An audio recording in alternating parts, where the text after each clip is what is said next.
Hello, people didn't know how it's all doing today. I just want to speak about a subject in national in secondary schools, and it's CSP. If you don't know, Civil, Social, Political Education.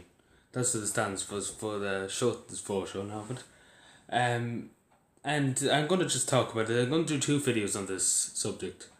Um, so as I was speaking to young people the other day, and they say that they don't give a fuck about democracy. That's really what they were saying to me. But I was telling them, when you get older, you have to pay your taxes and this, that, and the other. But that's not really the thing I'm talking about. Like, they done the mock exams, right? They done the mock exams, I don't know when they done, I think it was last week. And on the CSP test, it's going to be for the junior Sudan even, so to be on about undocumented migrants. That's the main thing they're focusing on this year.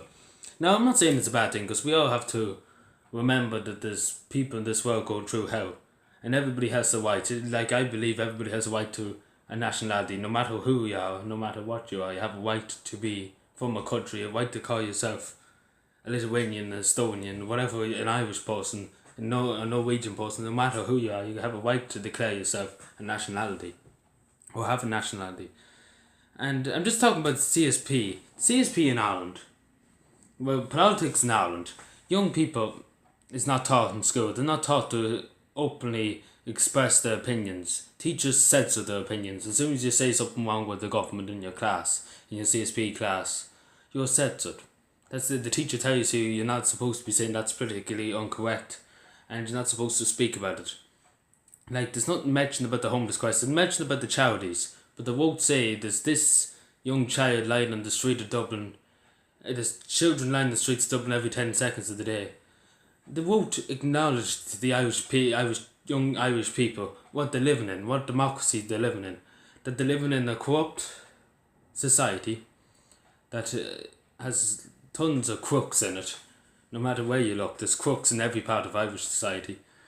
And they won't express to tell the young people, teenagers going on to be teenagers, they won't express to them that there's a homeless crisis, there are people dying on trolleys, there's people. I could go on forever. But they won't talk about it. They talk about other things that's outside of Ireland. They talk about migrants crossing the Mediterranean. They talk about different issues, political issues in America and different countries. And they talk about the European Union and this, that, and the, like, they're doing their best, the government, the Department of Education too. They try and censor the things that's happening around us, so the young people won't get it into their minds to rebel, I suppose, and to say that this is not right, this should not be happening in our country. That's mainly what they're trying to do, and I noticed that over the last few years. They're trying to censor people, and teachers are trying to censor children. They're trying to not give them their freedom, as we all know freedom in schools are very lacking, and especially now with public, we should have more, young people should have more freedom to express their opinions in school and to defend themselves. Because that's one thing young people nowadays don't have. They don't have they can bark at you. They can answer you back, but they have no grounds to defend themselves if they're in trouble or anything. They have no defense. They don't know how to defend themselves. That's really what I'm trying to say. When I was in CSP classes, at least the teachers said you always stand up for what you stand for. Stand for what you stand for. If you stand for an anti-corruption policy, never let your anti-corruption policy down.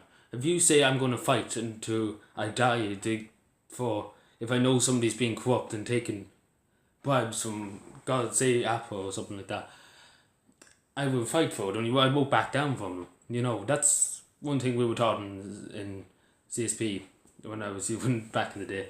But they won't talk about Irish issues, and that's simple as that. I'm not going to beat around the bush.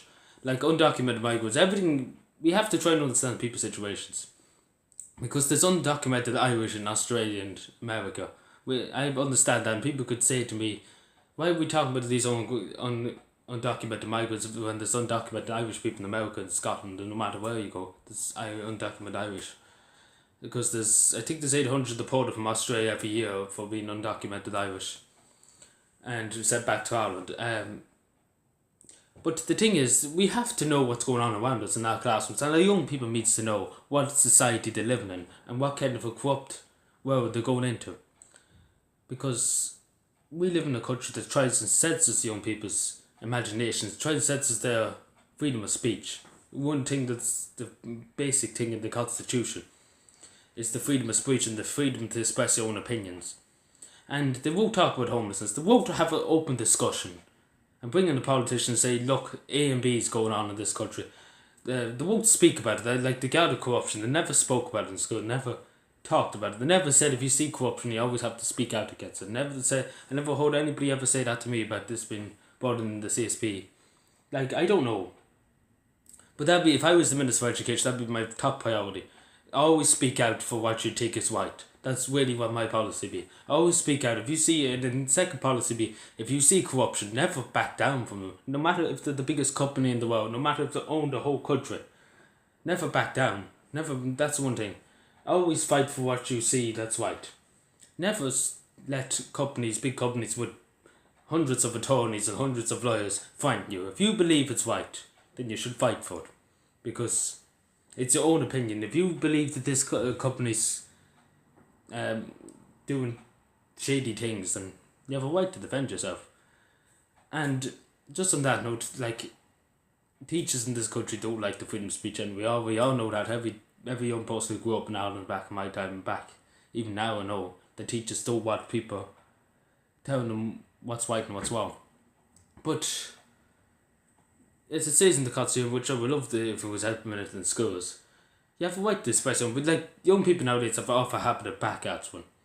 Like, that's the thing. But that doesn't get you anything in politics or in debates. I find it better, if I find myself in hot water, to openly denounce them instead of asking them back. I find for a situation, you have to be very firm and very stubborn, but not ask them back. But you have to be very firm and you say, I'm not backing down. I believe I was in the right. And if you can prove me wrong, then I say you're right. But I'm a different type of sort of kettle fish anyway. But anyway, that's one thing I want to discuss. But see, the next one will be talking about the migrants and how I think it's not the best thing to be focusing on at the moment, but it should be in the junior sub project and the CS, the junior sort and leaving sort. So yeah, thank you for watching. Subscribe more.